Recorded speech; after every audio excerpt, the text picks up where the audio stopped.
Ceann Corla, Achahirlig, President Metsola, distinguished members of the Dáil and Seanad, Irish MEPs, and indeed former members of the Oireachtas. Har Ceann féin, agus har cho teachtaí, bhuachalam fáilte ó crí a curróat.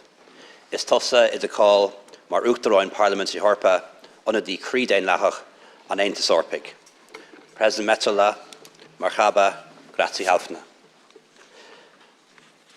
Ireland is marking 50 years of membership of the European Union this year. It has transformed our country and been a powerful engine for economic and social progress. Today, Ireland is a modern, prosperous and progressive country as a result not just of our own efforts, but because of the immense benefits we gained by joining the European Union.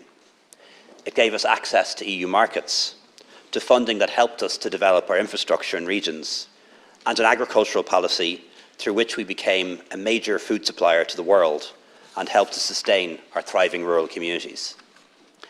Membership of the European Union has amplified our voice in the world.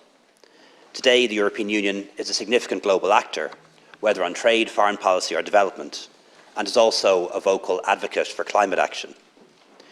We engage with the world on the basis of our shared values, freedom, democracy and human rights, as well as our shared interests. One of the most significant achievements of the European Union is, of course, the European single market, marking its 30th anniversary year. It gave a huge economic boost to the Republic of Ireland, unlocking our prosperity, but also removed border checks and restrictions on trade between North and South. Today, I think it's easy to take the ability to trade, travel and work and study across the European Union without any barriers for granted. You cannot see what's there anymore. However, we only need to look to the consequences of Brexit and the effect on its young people to be reminded how complicated life would be for our citizens and our businesses if it were not for the four freedoms of the European single market. The European Union also provided a space in which peace on this island could be nurtured. It helped remove physical barriers and mental barriers. Differences between North and South, and also between Britain and Ireland, melted away due to EU harmonisation. British and Irish politicians met as equals around the European table, and we could more easily see how we were well aligned on so many matters rather than divided, that we had so much in common, and there was more that united us than divided us. The European Parliament especially was a place where John Hume and Ian Paisley found common ground. And I remember John Hume, that great European, saying how he was inspired by Strasbourg, where the European Parliament sits, in the Alsace region, which has switched between France and Germany throughout history. And he remarked that if French and German people who spoke different languages, who hurled at each other through centuries of war, if they could come together through common institutions, then why could the two communities in Northern Ireland, who spoke the same language, not do the same? The role of the European Parliament continues to this very day through the €1 billion Peace Plus programme, which we hope to finalise shortly. It will play a vital role in fostering peace and reconciliation in Ireland, particularly in the border region. And the fact that the President of the Parliament comes from the European Union's smallest member state and a fellow island state is deeply significant for us, because we are a union of equals, where the voice of small states really does count.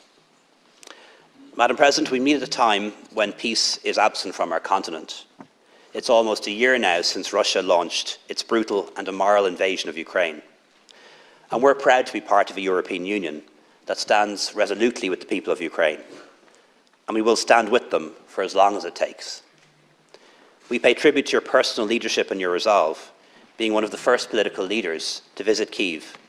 It was an unambiguous demonstration of our commitment to Ukraine and encouragement on their European path. The European Union is built on strong foundations of shared values and a common purpose, rooted in freedom and democracy, the rule of law, and a desire for peace. It continues to offer hope of a better future to the millions of fellow Europeans. From Ukraine to Moldova to the Western Balkans, many of these people dream of joining the European Union, and we should help to make that dream a reality. President, as you mentioned earlier, this week we celebrate St. Bridget's Day, Lá Eile Bríde, or Imbolc, the Celtic New Year, which ushers in a new season of light and hope and growth. And it reminds me of your inaugural speech to the European Parliament when you were elected President, when you committed to standing up for the politics of hope and the promise of the European Union. And we'll always stand by you in that. Once again, you're most welcome to Ireland, and thank you for addressing our House. Fáilte agus gur míle maith agat.